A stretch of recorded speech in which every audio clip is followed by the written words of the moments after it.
नमस्कार, disclosure with Vinod में आपका स्वागत है। और आज हमारे साथ डिस्क्लोज करेंगे सुनील प्रजापति, जो बीजेपी ओबीसी सेल के चीफ है। सुनील जी, स्वागत है आपका। धन्यवाद जी। वेल, एक बड़ा जो फैसला जो है पार्लियामेंट में लिया गया है कि ओएससी अदर सोशल कॉस्ट की जगह ओबीसी का दर्जा दिया जाएगा। ओबीसी, आप इस फैसले को किस तरीके से देखते हैं? देखिए, ये जम्मू कश्मीर के इतिहास के खासकर जो ओबीसी समाज जम्मू कश्मीर का, उनके लिए बहुत बड़ा फैसला है जी। यानी इससे आरक्षण का जो दर है वो तो नहीं बढ़ा ना, खाली नाम ही चेंज किया ना। ये बेसिकली एक प्रोसीजर है, क्योंकि आरक्षण देने के लिए पहले ओएससी को ख़त्म करना बड़ा ज़रूरी था। तो उसके लिए सरकार ने जो रिजर्वेशन में, जो हमारे यहाँ पे 2004 का रिजर्वेशन एक्ट चल रहा था, जिसमें दो तरह के सर्टिफिकेट बनाए जाते थे। एक ओएससी सर्टिफिकेट बनता था, एक ओबीसी सर्टिफिकेट बनता था। जो ओएससी सर्टिफिकेट था वो जम्मू कश्मीर स्टेट के लिए होता था और जिसकी वैलिडिटी थी 5 साल। और जो ओबीसी सर्टिफिकेट था वो सेंटर का हर साल जो बनता था, साल के बाद उसका रिन्यू होता था। तो अब इससे क्या बदलाव आएगा? एक ही सर्टिफिकेट बनाना पड़ेगा? हाँ, इससे क्या होगा कि जैसे कि नया 2020 और 23 का जो नया रिजर्वेशन अमेंडमेंट एक्ट होगा, नया एक्ट बनेगा, नए एक्ट के साथ साथ क्या होगा, जो इस टाइम यूटी है, यूटी में क्या होगा, सेंटर के जो रूल्स हैं वही यहाँ पे एप्लीकेबल होंगे। तो सेंटर में क्या है, बड़ी सारी उसमें फ़र्क, सेंटर और स्टेट के जो एक्ट में बड़ा सारा बदलाव था। जो स्टेट का एक्ट था उसमें 8 लाख की जो इनकम बार थी, उसमें क्या था कि जैसे कोई गवर्नमेंट मुलाजम है, 4th क्लास मुलाजम लगा है, 3rd उसके ऊपर कोई क्लरिकल जॉब करता है, जिसकी इनकम 8 लाख से ऊपर है, तो वो उसके लिए अप्लाई नहीं कर सकता था अपने बच्चे के लिए। लेकिन सेंटर में जो रूलिंग है उसमें क्या है, फादर की इनकम इंक्लूड नहीं होती है, सिर्फ क्लास 1 ऑफिसर जो है वही उसमें फॉल करता है। तो उसमें क्या होगा कि जितना गवर्नमेंट मुलाजम समाज है ओबीसी वर्ग का जम्मू कश्मीर का, उन सबको इसमें फ़ायदा होने वाला है। और एक सर्टिफिकेट बनेगा, एक सर्टिफिकेट में लोगों को यहाँ पर क्या था, रेवेन्यू रिकॉर्ड की परेशानी थी, रेवेन्यू रिकॉर्ड ढूंढा जाता था। मतलब एक पहाड़ जैसा सिस्टम सेट करके रखा था यहाँ पे जम्मू कश्मीर में, जो पहले की सरकारों की। ओबीसी समाज के लोग सर्टिफिकेट ही नहीं बना पाएंगे, तो जब सर्टिफिकेट ही नहीं होगा तो आगे क्या करेंगे, इनको अवेयरनेस कहाँ से आएगी? ये बहुत बड़ा बदलाव आया है। और लोगों के जो रहन सहन है, लोगों के डेवलपमेंट जो होगी, उनका जो आने वाले साल, अगला जो 10 साल 15 साल के बाद ओबीसी समाज के लिए एक सुनहरा कल और सुनहरा भविष्य बन के आएगा। लेकिन प्रजापति जी, सवाल ये उठता है कि इतना पेचीदा है कि लोग बना ही नहीं पाते हैं ओएससी सर्टिफिकेट, ओबीसी सर्टिफिकेट। इतना ज़्यादा इसको पेचीदा कर दिया गया है, और आपने आकर के कौन सा इसको आसान बनाने का प्रयास किया कि ये सुविधा लोगों तक पहुंचे और लोग आसानी से अपना सर्टिफिकेट बना सकें? हाँ, मैं उसमें बताता हूँ कि मैं अभी मेरा कार्यकाल का 1 साल हुआ है, तो मैं 17 जनवरी को गवर्नर साहब से मिला था जी। और उसमें मैंने सबसे ज़रूरी बात रखी थी कि आरक्षण तो हम आपसे मांग डिमांड कर रहे हैं, लेकिन सबसे ज़्यादा ज़रूरी बात है कि ओबीसी सर्टिफिकेट, क्योंकि ओबीसी कैटेगरी सर्टिफिकेट हो गई तो उसके बाद ही आरक्षण बंदा ले सकता है। लेकिन यहाँ पर सर्टिफिकेट ही नहीं लोगों के बनते, तो उन्होंने मेरे साथ वादा किया और बोला कि हम इसको आसान, हमने बोला कि इसको सिंप्लीफाई किया जाए, क्योंकि इसमें बड़ी सारी बार बड़े लगाए हुए थे। सबसे पहले जब भी कोई बंदा अपना तहसील के बाहर ओबीसी सर्टिफिकेट के लिए फाइल बनाने जाते हैं, तो सबसे पहले उसको बोला जाता है कि आप रेवेन्यू रिकॉर्ड लाओ। और मैक्सिमम ओबीसी समाज के लोग उसमें क्या है, रिफ्यूजी लोग बहुत सारे हैं। जैसे जम्मू का, मैं जम्मू सिटी की बात करूं, कस्टोडियन प्रॉपर्टी में लोग रह रहे हैं, इसमें 90% ओबीसी समाज के लोग हैं। उनके पास तो कागज़ है ही नहीं जी, सिटी वालों के पास कागज़ तो है नहीं।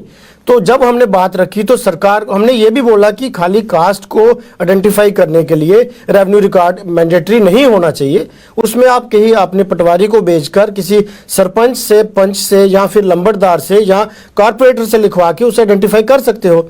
तो वही हुआ कि अभी पिछले 3 महीने पहले सरकार की तरफ से एक ऑर्डर आया कि आने वाले समय में जब भी ओबीसी सर्टिफिकेट, ओएससी सर्टिफिकेट बनाना पड़ेगा, उसमें रेवेन्यू रिकॉर्ड मैंडेटरी नहीं होगा।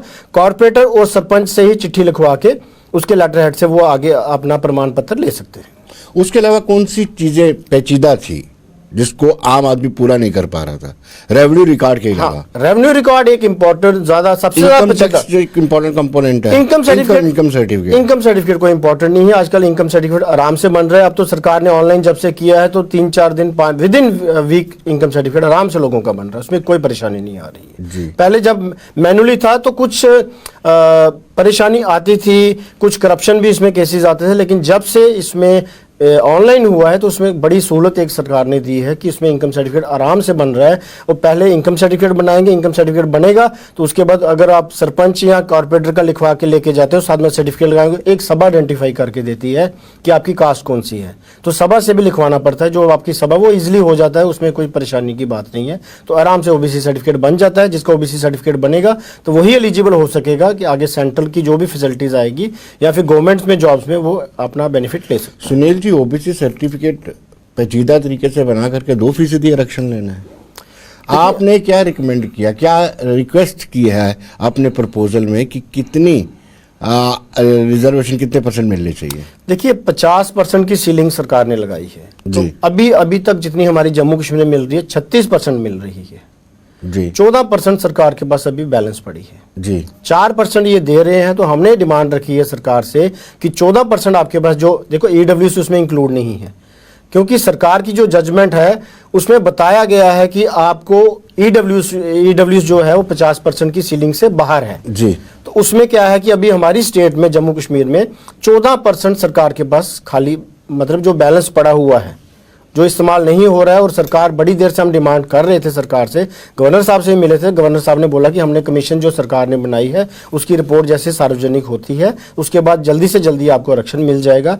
और वो समय अब जैसे कि पहला स्टेप था ओएससी से ओबीसी में कन्वर्ट होना, वो सरकार ने कर दिया है अब विद इन। और उसमें क्या हुआ था कि कमीशन ने, क्योंकि पूरे हिंदुस्तान में बड़ी सारी ऐसी कास्ट थी, जैसे जम्मू कश्मीर में 81 में जब कमीशन बना वीपी मंडल का, तो यहाँ पर 63 कास्ट आइडेंटिफाई हुई थी। उसमें से 6 कास्ट जो थी वहाँ की मौजूदा गवर्नमेंट ने उसको एसटी में कन्वर्ट किया। पीछे 57 कास्ट में अभी तक जो कमीशन की रिपोर्ट आई है वो कोई 40 के करीब कास्ट है।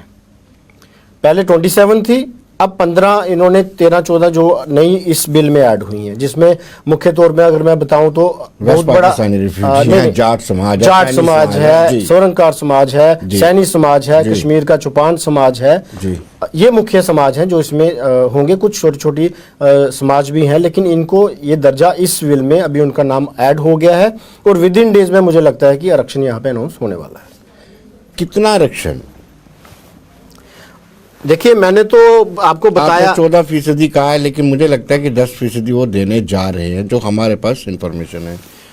क्या हमने जो डिमांड करी है सरकार से कि हमें यहाँ पर जो पॉपुलेशन बनती है उसके हिसाब से दे दिया जाए, तो 40 कास्टें अगर इसमें आ रही हैं तो हमने ये डिमांड की थी, गवर्नर साहब से भी डिमांड की थी, और भी अलग अलग प्लेटफॉर्म है।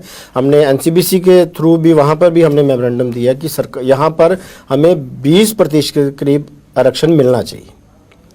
फिर भी सरकार ने हमें बोला है कि ज़्यादा से ज़्यादा जितना हो सके हम देंगे, लेकिन हमें उम्मीद है कि हमें 15 के ऊपर ही मिलेगा। लेकिन आप 20% की डिमांड कर रहे हैं और खुद कह रहे हैं कि 14% ही सरकार के पास बचा हुआ, फिर किसकी? 14% बचा है, 4 हमारे पास ऑलरेडी है जी, उसके अलावा 14 बचा है, तो 14 और 4 मिला के 18 हो जाएगा। तो मेरा सरकार से हमने यही डिमांड की थी कि हमें 18% तक उम्मीद आरक्षण दे दिया जाए। एक अनुमान के मुताबिक ओबीसी की पॉपुलेशन जम्मू कश्मीर यूटी में कितनी होगी? अनुमान देखो यहाँ पर सर्वे तो हुआ नहीं है। जी जी। 1931 का जो पहला जो जनगणना हुई है उसके हिसाब से कोई 30% के करीब, 30 से 32% के करीब जो है पॉपुलेशन जम्मू कश्मीर में ओबीसी समाज की है जी। तो ऐसे अगर सीलिंग के हिसाब से देखा जाए, जैसे पूरे हिंदुस्तान में 52% के हिसाब से 27% दिया जाता है जी, तो अगर 30 है, 30 के हिसाब से 15 के ऊपर तो बनता ही बनता है जी। तो हमारी भी यही डिमांड है कि 15 के ऊपर हमें आरक्षण मिलना चाहिए, क्योंकि पुरानी सरकारों ने जो यहाँ का समाज ओबीसी समाज है यहाँ पर तो पहले तो उनकी आइडेंटिफिकेशन ही नहीं दी, उनको नाम ही नहीं मिला ओबीसी समाज का। तो बड़ा भेदभाव हुआ है, बड़ा धोखा किया है पुरानी सरकारों ने। क्योंकि 1996 में मेरा ये कहना है कि 1996 में यहाँ पर जब मंडल कमीशन की रिपोर्ट जो है लागू हुई, इम्प्लीमेंट हुई, तो यहाँ पर क्या था कि ओबीसी कैटेगरी को पूरे हिंदुस्तान में जब सुप्रीम कोर्ट ने बोल दिया कि आरक्षण दे दिया जाए सभी स्टेटों में पॉपुलेशन के हिसाब से, लेकिन यहाँ पर क्या था कि यहाँ पर उन्होंने बड़ी चालाकी से ओबीसी जो नॉमेनक्लेचर था शब्द था उसको चेंज करके ओएससी में डाल दिया, और जो इसकी वहाँ से तो 27% ले लिया, लेकिन यहाँ पर एक अलग ही कैटेगरी बना दी और अपने ही लोगों को बेनिफिट देने के लिए कि बाकी जो एक्चुअल समाज था उसको पहले तो उसको SLC के नाम से रखा जाता था, सोशल लोअर कास्ट, फिर नाम दिया अदर सोशल कास्ट, दूसरे समाज के लोग। तो ये जो है बड़ा दूसरी सरकारों ने यहाँ के लोगों से बहुत बड़ा धोखा किया है। तो आने वाले समय में जब भी इलेक्शन होंगे तो ओबीसी का जवाब उनको मिलेगा। लेकिन आपके भी करीब करीब 9.5 साल हो चुके हैं। 9.5 साल बाद आपको आपकी सरकार को यानी एनडीए या बीजेपी की अगुवाई वाली एनडीए सरकार को याद आया? बहुत समय होता है। ऐसी बात नहीं है। पहले हमारी जो सरकार थी यहाँ पे कोएलिशन में थी जी। जब सरकार हमारी उनके साथ अलग हुई 5 साल मान लें 2018 में, हाँ 19 में 5 साल फिर भी लग गए। 19 में जब यहाँ पर गवर्नर रूल लगा जी, फिर हमने जब अपनी यहाँ पर आवाज़ उठाई और अलग अलग प्लेटफॉर्म में जब आवाज़ रखी तो यहाँ पर सरकार ने हमारी बात मानी और यहाँ पर कमीशन का गठन हुआ 2020 में जी। फिर इन्होंने कुछ जो अपनी आरक्षण थी यहाँ पर उसमें संशोधन भी किया, 20% को कट मार के आरबीआई का 10% किया और एक पीएसपी कैटेगरी बनी और हमारा 2 से 4% हुआ जी। फिर उसके बाद क्या हुआ कि 2 साल उसका कार्यकाल था। कमीशन ने अब अलग अलग वर्गों के लोगों से, अलग अलग कास्टों के लोगों से, क्योंकि कमीशन अगर बनाया जाता है तो उसमें यह भी देखा जाता है कि कोई कास्ट ऐड करनी है या रिमूव करनी है, वो सारी प्रक्रिया थी। तो वो 2 साल प्रक्रिया चली। उसके बाद उन्होंने अपनी जो रिपोर्ट थी वो सबमिट कर दी गवर्नमेंट को। तो गवर्नमेंट ने फिर उसमें रिपोर्ट को देखा तो उसमें कुछ कमियां उनको लगी, तो फिर 6 महीने का कार्यकाल उनका और बढ़ाया गया। फिर उन्होंने दोबारा रिपोर्ट भेजी। तो अब ये जो रिपोर्ट आई है उनके पास, उसी रिपोर्ट के माध्यम से ये सरकार ने जो बिल लाया है और पार्लियामेंट में पास हुआ है। क्या आपको लगता है कि वेस्ट पाकिस्तानी रिफ्यूजियों में जो स्वर्ण जाति है उनको भी ओबीसी दिया जा रहा है और लोग इसका विरोध भी कर रहे हैं? देखिए, मेरा लगता है, मुझे ये नहीं लोगों की समझ आती कि 30 साल आरबीआई कैटेगरी एक बनी है जिसको 20% आरक्षण मिल रहा था और उसमें तो मैक्सिमम बड़ी सारी स्वर्ण जातियां थी जी, उसका विरोध किसी ने नहीं किया जी। अब ये जो 70 साल से ऐसे लोग जिनको कोई राइट्स ही नहीं थी, वोटिंग राइट्स नहीं थी, जमीनों के राइट्स नहीं थी, अगर सरकार उनको कोई महरम लगा रही है, थोड़े बहुत ज्यादा लोग नहीं है, मैक्सिमम लोग तो उसमें ओबीसी समाज के कवर हो रहे हैं जी, और एससी समाज के अगर हैं तो उनको कैटेगरी है, ओबीसी वालों को भी मिलने जा रही है। तो अगर कुछ लोग ऐसे हैं जो मतलब इतने सालों से इतनी परेशानी झेली है, तो अगर सरकार उनको थोड़ी सी सपोर्ट कर रही है तो मुझे नहीं लगता इसका विरोध करना चाहिए। यानी विरोध जो किया जा रहा है वो बेतुका है, आधारहीन। बिल्कुल बिल्कुल, उसका विरोध करने का मतलब आपने कहा कि 30% से ज्यादा आपकी आबादी है, तो आप तो पॉलिटिक्स में डिसाइडिंग फैक्टर हो सकते हैं अगर आप यूनाइट होकर के रहे। बिल्कुल बिल्कुल। बेसिकली क्या है कि हमारे यहाँ जम्मू कश्मीर में 2% आरक्षण होने की वजह से लोगों ने सर्टिफिकेट बनाना की तरफ ध्यान ही नहीं दिया। लोगों को ये भी नहीं पता कि हम लोग ओबीसी समाज से हैं। बड़ी सारी ऐसी आबादी है जिनको पता तक नहीं है। तो लोग, हम ग्राउंड पे काम कर रहे हैं, लोगों को इसमें जागरूक कर रहे हैं और लोगों का अभी इतना रुझान नहीं है सियासत की तरफ। जैसे कि अभी गवर्नर साहब ने भी थोड़ी देर पहले 3-4 जगह बयान दिया है कि यहाँ पर अभी आपने देखा कि अक्टूबर महीने में जो यहाँ पे इलेक्शन होने थे उसको डेफर किया गया। क्यों किया गया? उसमें कुछ संवैधानिक जो कमियां थी, क्योंकि ओबीसी को यहाँ पर आरक्षण नहीं था। अब सरकार ने बोला है कि पहले ओबीसी को यहाँ पर आरक्षण होगा म्यूनसिपैलिटी में और पंचायतों में, फिर उसके बाद इलेक्शन कराने जाएंगे जब यहाँ पर ओबीसी समाज के नुमाइंदे होंगे जी। क्या अगर पंचायत में, कॉरपोरेशन में टीडीसी होंगे या एमएलएस होंगे, तो आने वाले समय में जब ओबीसी समाज जागरूक होगा, उन लोगों के काम होंगे, तो बहुत बड़ा एक फैक्टर रोल इसमें प्ले करेगा। लेकिन कुछ लोग तो कुछ और ही कहते हैं कि जब कोर ग्रुप मीटिंग करने गया था गृह मंत्री से, तब उन्होंने कह दिया था कि आप जीतने वाले नहीं हैं, इसलिए इसको टाला गया। देखिए, अगर ओबीसी को आरक्षण देना होता अर्बन लोकल बॉडीज में, तो ये जब पहले इलेक्शन हुए थे उसी से प्रोसेस शुरू कर दिया जाता है। ये भी इल्ज़ाम लगाए जाते हैं, ये भी एक तर्क दिया जाता है कि यूनिफॉर्मिटी, यानी एक वार्ड में 15,000 है, दूसरे वार्ड में 2,000 है, इसको भी यूनिफॉर्म करने के लिए ऐसा किया वो भी है, डिलिमिटेशन भी होनी है। लेकिन इतना लास्ट में आकर के आपको याद आता है कि ओबीसी को आरक्षण देना है? नहीं, लास्ट में नहीं है। पहले का हमने मेमोरेंडम बड़े अलग अलग प्लेटफॉर्म्स में दिए हुए थे, लेकिन जो सरकार ने अगर वजह बताई है कि उसमें उसके 2 कारण हैं। एक ये कारण है कि यहाँ पर ओबीसी इतने ज़्यादा लोग अवेयर नहीं हैं। यहाँ पर कुछ प्लेटफॉर्म्स में कुछ ऑर्गेनाइजेशंस हैं। अगर बीजेपी का ओबीसी मोर्चा बना है तो ओबीसी मोर्चा एक्टिव हुआ, लोग ग्राउंड में काम किया, तो उसके बाद लोगों के पता चला कि बड़े सारे लोगों की यहाँ, क्योंकि यहाँ पर आरक्षण था ही नहीं, लोगों को जब बेनिफिट नहीं होगा तो लोग सोचेंगे ओबीसी है या नहीं है, क्या फर्क पड़ता है। लेकिन जबकि इसकी आबादी जो पूरे हिंदुस्तान में 52% के ऊपर है, तो इसका फैक्टर जो मेजर जो है, जैसे कि भाजपा पूरे हिंदुस्तान में एक नारा चलाती है कि बीजेपी विद ओबीसी और ओबीसी विद बीजेपी, तो उसका एक कुछ मतलब बनता है। तो पार्टी इस चीज को सोचती है कि ओबीसी जो है मेन हमारा एक मेजर वोटर है जो ओबीसी समाज है जी। तो पार्टी जो आने वाले समय में है तो इसमें पूरा इंसाफ करेगी। भाजपा जो एक पार्टी है जो कहती है सबका साथ सबका विकास और सबका विश्वास, तो उसमें खरा उतरेगी और आने वाले समय में यहाँ पे कारपोरेशन में, पंचायत में और एमएलएज में भी जो हमारी असेंबली में इलेक्शन होगी वहां पर ओबीसी समाज से नुमाइंदे दिए जाएंगे। सुनील जी, पार्टी में ओबीसी को तरजीह दी जाती है? सही बताना आप ईमानदारी से। बिल्कुल दी जाती है। कि क्या अहम मीटिंगों में आपको आमंत्रित किया जाता है, आपका परामर्श मशवरा लिया जाता है? इसके अलग अलग प्लेटफॉर्म्स होते हैं। जी। अगर कोर ग्रुप की मीटिंग है, कोर ग्रुप की मीटिंग जो है उसमें पूरे स्टेट में अगर 7 या 8 मेंबर हैं, लेकिन कुछ और एक्स्ट्रा जो मीटिंग जो स्टेट की मीटिंग अगर होगी तो उसमें हमें बिठाया जाता है और हमारा मशवरा बिल्कुल लिया जाता है, ऐसी बात नहीं है। आपने अभी स्लोगन दिया OBC with BJP, BJP with OBC. जी, बड़ा अच्छा स्लोगन लगा मुझे, लेकिन जब मैं देखता हूँ 2014 में ये सरकार आई और जम्मू कश्मीर में ओबीसी की हालत दयनीय है। आपने खुद ही कहा 2 से 4% जो है मात्र। इनमें इतने सालों में प्रयास क्यों नहीं किया गया? लास्ट में जाकर के ही क्यों प्रयास किया गया? देखिए, पहले कोएलिशन जब गवर्नमेंट थी तो कुछ ना कुछ पाबंदियां रह जाती हैं, उसमें कुछ चीज़ों में सरकार कदम नहीं उठा सकती है जी। लेकिन जब हमारी यहाँ पर गवर्नर रूल हुआ तो फिर उसमें केंद्र में जैसे हमारी सरकार है तो हमने अपना जब पक्ष रखा सरकार के आगे, केंद्र में रखा, जहाँ हमारी स्टेट लीडरशिप के आगे रखा, तो उन्होंने हमारी बात सुनी और यहाँ पर कमीशन बनाया। और कमीशन बनने के बाद ये हुआ कि कमीशन का रिपोर्ट भी आई है और उसका जो हम देख रहे हैं कि उसका रिजल्ट ये है कि अब जम्मू कश्मीर में ओबीसी का दर्जा मिल चुका है हमें।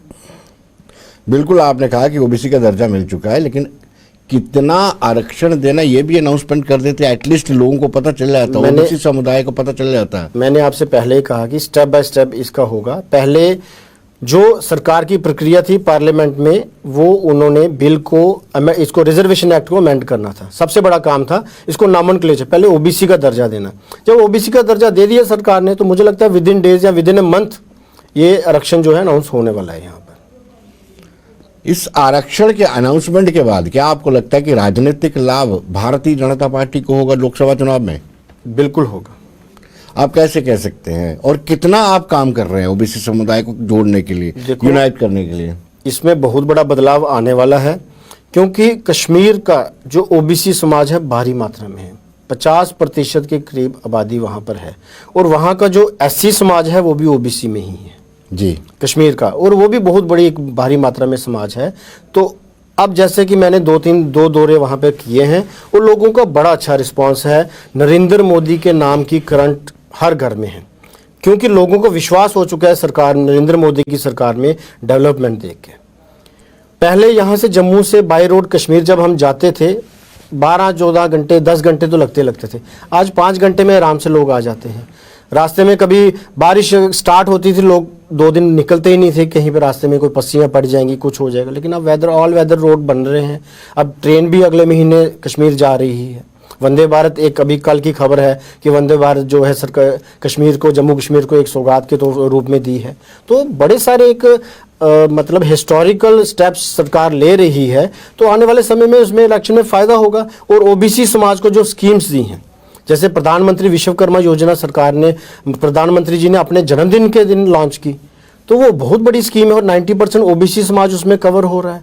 जब स्कीम का उनको बेनिफिट मिलेगा तो सरकार की तरफ उनका रुझान बिल्कुल बढ़ेगा। जी सुनील जी, ये स्कीम क्या है, लोगों तक नहीं पहुंच पाई है और ये दायित्व बनता है ओबीसी सेल, बीजेपी के ओबीसी सेल के प्रत्येक कार्यकर्ता का, प्रत्येक पदाधिकारी का। क्या आपने किया, पब्लिक में पेनिट्रेट किया, पंचायतों में जाकर के बताया कि विश्वकर्मा योजना क्या है? मैं आपको बता दूं कि प्रधानमंत्री विश्वकर्मा योजना का मैं पार्टी की तरफ से जम्मू कश्मीर का इंचार्ज हूं, इस स्कीम का इंचार्ज हूं मैं जी। तो 9 अक्टूबर को मेरी माननीय श्री अमित शाह जी के साथ इसमें बैठक भी हुई थी। तो उसमें अभी तक जम्मू कश्मीर में लगभग 40,000 के करीब लोग जो है इसमें रजिस्टर हो चुके हैं, 40,000 परिवार। एक बार और बताएंगे इस विस्तार से स्कीम क्या है, कैसे पंजीकरण इसका किया जाता है और कौन व्यक्ति इसमें पंजीकृत हो सकता है? हाँ, इसमें क्या है, इसमें ये जो स्कीम है मुख्य तौर पर कारीगर समाज के लिए बनी है जी। जो कारीगर समाज, जो पुश्तैनी कारीगर समाज है जी। इसमें मुख्य तौर पर मैं अगर 5-6 इसमें बताऊं आपको, लोहार, तरखान, नाई, मोची, कुम्हार, उसके बाद मालाकार, मछली का जाल बनाने वाला, पत्थर तोड़ने वाला, मूर्तिकार, ऐसे ही कोई 20 कारीगर समाज हैं जो सरकार ने चिन्हित किए हैं जी। इनमें से मैक्सिमम को 90% ओबीसी समाज, जो कारीगर समाज होते हैं, ये कवर होते हैं जी। तो उनमें क्या है, अभी तक मेरा ये मानना है कि जम्मू कश्मीर में 40,000 रजिस्टर हो चुके हैं। सबसे पहले इसकी जो प्रक्रिया है, हमें CSC सेंटर या खिदमत सेंटर में अपने आप को रजिस्टर करना है। इसके लिए आधार कार्ड चाहिए और एक बैंक की डिटेल वहाँ पे मांगी जाती है। जब आप तकरीबन ये फ्री ऑफ कॉस्ट है, यहाँ ज़्यादा से ज़्यादा 50 रुपया खर्चा वो आपका जो CSC सेंटर वाला आपसे लेगा इसको रजिस्टर करने का। आपने वहाँ पे अपना अंगूठा लगाना है, अंगूठा लगाने के बाद आपने रजिस्टर होना है, आपको एक फॉर्म मिलेगा, वो फॉर्म लोगों ने जितने बेनिफिशियरी हैं अपने पास रखना है। उसके 1 या 1.5 महीने के बाद इसकी 5 दिन की ट्रेनिंग करवाई जाएगी अपने ट्रेनिंग सेंटर, किसी पंचायत ब्लॉक लेवल पे होगी ये। और जब ये ट्रेनिंग होगी, इस 5 दिन की ट्रेनिंग का सरकार आपको वहाँ पर सिखाएगी और उसके साथ साथ 500 रुपया प्रतिदिन देगी, तो वो 2500 रुपया आपको कैश मिलेगा। उसके साथ साथ जिसमें आपने ट्रेनिंग की है 15,000 रुपये की टूल किट सरकार जो देने जा रही है फ्री ऑफ कॉस्ट। वो टूल किट कोई भी, अगर कोई इसमें दर्जी भी है, अगर कोई दर्जी सिलाई वाला है तो वो अपना एजेंसी में जाके जहाँ पे उसको बताया जाएगा वहाँ पर 15,000 रुपये का सामान वो अपने लिए खरीद ले सकता है फ्री ऑफ कॉस्ट। 17,500 रुपया सीधा सीधा फायदा है। उसके बाद सरकार 3 लाख का लोन देने जा रही है 2 किस्तों में। पहली किस्त 1 लाख की है, दूसरी किस्त जो है 2 लाख की है। जो पहली किस्त का टाइम पीरियड है वो 1.5 साल है और दूसरी जो किस्त है उसका टाइम पीरियड 2.5 साल है। टोटल 3 लाख रुपया मिलेगा, वापस करना है 3.5 साल में। और वापस देना पैसा जो है, इसका टाइम पीरियड 3.5 साल है लेकिन पैसा वापस करना है 3,15,000 रुपया। तो ये कुछ भी नहीं है, एक मतलब बहुत ही आसान लोन है। तो अपने आप को, जैसे सरकार ने एक नारा दिया आत्मनिर्भर भारत का, तो सरकार का ये उसकी तरफ एक और कदम है कि जो दिहाड़ीदार और गरीब समाज है जो अपना कारोबार तो करता है लेकिन कारोबार को आगे बढ़ाने में सक्षम नहीं हो पा रहा या कुछ उसे परेशानी आ रही है, तो सरकार ने एक बड़ी अच्छी सुविधा लाई है। उस सुविधा के तहत जो सरकार है यहाँ पर लोन देने जा रही है। एक बड़ा आसान लोन है और बिना गारंटी के, ये बिना गारंटी के लोन है, इसमें बैंक की कोई गारंटी नहीं ली जाएगी और बड़ा आसानी से ये आपको लोन मिल जाएगा। सुनील जी, ये योजना जो है कहीं अर्बनाइज ना हो जाए, शहरों तक महदूद ना रहे, गांव-गांव तो पहुंचे, इसके लिए अपना ओबीसी सेल बीजेपी का वो क्या कर रहे हैं? देखो, इसमें हमने हर जिले में 3-3 मेंबर की कमेटियां बनाई हैं। उसमें कमेटियों में हमारे कार्यकर्ता हैं, वो पूरा का पूरा इसमें आने वाले समय, पहले भी एक 15-20 दिन से वो इसमें लगे हुए हैं और जगह जगह रजिस्ट्रेशन, जैसे मैंने आपको बोला कि जम्मू कश्मीर में इस टाइम 40,000 परिवार जो है रजिस्टर्ड हो चुके हैं। 40,000 परिवार एक बहुत बड़ी एक संख्या है। तो आने वाले, क्योंकि लोगों का इस स्कीम की तरफ बहुत ज़्यादा है कि सरकार ने एक बहुत ही अच्छी स्कीम लाई है और आने वाले समय में मुझे लगता है कि जिस स्पीड से हम रजिस्ट्रेशन कर रहे हैं कि 1 लाख का जो आंकड़ा है, बड़ी जल्दी महीने के अंदर हम छोड़ लेंगे इसको। देखिए, वाली घाटी के उस टनल के उस पार वैली में काफ़ी सारे ओबीसीज हैं जी जी, और ये आपके लिए एक अवसर है कि जो विश्वकर्मा योजना है इसके तहत उनको जोड़ा जा सकता है, पार्टी के साथ भी जोड़ा जा सकता है, उनको रोजगार भी मुहैया करवाया जा सकता है। और क्या वो वोट पार्टी में कन्वर्ट हो सकता है? डू यू थिंक, ऐसा लगता है आपको? बिल्कुल हो सकता है। देखो, सबसे पहले सरकार ने जम्मू कश्मीर के सिर्फ 4 ही डिस्ट्रिक्ट्स में जो स्कीम दी थी और 4 डिस्ट्रिक्ट वो कश्मीर के ही थे, कुलगाम, अनंतनाग, शोपियां और पुलवामा। जी। सरकार चाहती तो जम्मू में भी दे सकती थी कि हमारा वोट बैंक है, लेकिन सरकार ने वो चीज़ नहीं सोची। सरकार ने सोचा कि क्योंकि सरकार कहती है सबका साथ सबका विकास, और सबसे पहले स्कीम उन 4 डिस्ट्रिक्ट्स में दी है, तो उन 4 डिस्ट्रिक्ट्स में ही ये जो रजिस्ट्रेशन है 20,000 से ऊपर हो चुका है। तो आने वाले समय में ये जो स्कीम है ये वोट में बिल्कुल कन्वर्ट होगी, क्योंकि जो कश्मीर का जो आम वोटर है, क्योंकि पहले तो वोट जो है 5% 10% वोट पड़ते थे कश्मीर में, जब भी इलेक्शन होते थे, तो जो आम वोटर था ये वोट डालने का इसको तो मौका ही नहीं मिलता था। पहले ही आपका कैलेंडर इशू हो जाता था, बंद हो जाते थे, पथराव हो जाते थे, लोग वोट डालने जाते कहाँ थे। लेकिन अब नरेंद्र मोदी की जो सरकार आई है और जो बदलाव कश्मीर में आया है, आने वाले समय में मैं कहता हूं कि ये वोट में भी कन्वर्ट होगा और भाजपा को वहां पे भारी मात्रा में वोट मिलेगा। 2014 में इलेक्शन हुए थे, एक वेव था प्रधानमंत्री नरेंद्र मोदी का, लेकिन उन विधानसभा चुनावों में जो वोट पड़ना चाहिए था कश्मीर में भारतीय जनता पार्टी को, वो नहीं पड़ा है। ये अलग बात है, डीडीसी के चुनाव में थोड़ा सा परिवर्तन आया है। और कितना परिवर्तन आप देखते हैं लोकसभा चुनावों में? देखिए, उस टाइम पे नई नई सरकार हमारी आई थी और उस जो वक्त था, इतनी डेवलपमेंट सरकार द्वारा वहाँ पे तब नहीं हुई थी। जैसा कि पूरे देश में प्रभाव था, वहाँ पे कश्मीर में थोड़ा फर्क था, क्योंकि भाजपा का वहाँ पे काडर था ही नहीं। लेकिन अब जबकि वहाँ पे 6 साल से 7 साल से वहाँ पे डेवलपमेंट 8 साल से हुई है और हमारा काडर भी बना है, हमारा कमेटियाँ बनी हैं, बूथ लेवल तक हमारी कमेटियाँ बनी हैं, तो मुझे लगता है कि आने वाले टाइम में ये जो है वोट में कन्वर्ट होगा और भारी मात्रा में हमारे नुमाइंदे वहाँ से जीतने वाले हैं। सुनील जी, आखिरी सवाल आपसे। आपने बड़ा अच्छे तरीके से बताया था कि जो कस्टोडियन प्रॉपर्टी है उसमें काफ़ी सारे ओबीसी समुदाय के लोग रहते हैं। क्या आपको लगता है कि अब जब हम कहते हैं कि पीओके हमारा हिस्सा है, तो इस कस्टोडियन डिपार्टमेंट का कोई रेलेवेंस रह गया है, औचित्य रह गया है? देखिए, हम 2-3 प्लेटफॉर्म पे मैं पर्सनली ये आवाज़ उठा चुका हूँ और मैंने मेमोरेंडम भी दिए हैं कि ये जो डिपार्टमेंट है इसको बंद कर देना चाहिए, क्योंकि इस डिपार्टमेंट का कोई ख़ास फ़ायदा जो है लोगों को नहीं हो रहा है। क्योंकि इसमें क्या है, मैक्सिमम गरीब लोग हैं। एक तो डिपार्टमेंट, एक सिस्टम इनका ख़राब है, वहाँ पर किराया तो दे रहे हैं लेकिन डिपार्टमेंट की तरफ से कुछ बेनिफिट नहीं है जी। कोई रिपेयर वर्क नहीं, कोई कुछ नहीं है। लोगों अपने ही रिपेयर वर्क, लोगों ने जब ये यहाँ पर वैक्यू प्रॉपर्टी में लोग आना शुरू हुआ, जब 47 में आए हैं, तो किसी के कच्चे घर थे, किसी का एक कमरा था, किसी का टीनों का छत था, लेकिन ऐसा ऐसा लोगों ने मेहनत करके अपना ही आशियाना बनाया लोगों ने, और 1 से 2 कमरे हुए, 2 से 3 हुए, 4 हुए, 2 फ्लोर हुए, लेकिन उसमें भी लोगों ने अपनी मेहनत से अपने तरफ से जो करना था लोगों ने किया। लेकिन जो सरकार, जो ये डिपार्टमेंट है, ये डिपार्टमेंट बिल्कुल किसी भी लेवल पे जो है लोगों के लिए सपोर्टिव नहीं है, और मुझे लगता है ये डिपार्टमेंट को जल्दी से जल्दी इसको ख़त्म कर देना चाहिए। यानी आप चाहते हैं कि इसको बाइंड अप कर देना चाहिए? बिल्कुल। सुनील जी, बहुत बहुत शुक्रिया, बड़ा अच्छा लगा आपसे मुलाकात करके। धन्यवाद। तो दर्शकों, बने रहिए देश दुनिया की खबरों के लिए और मुझे दीजिए इजाजत। नमस्कार।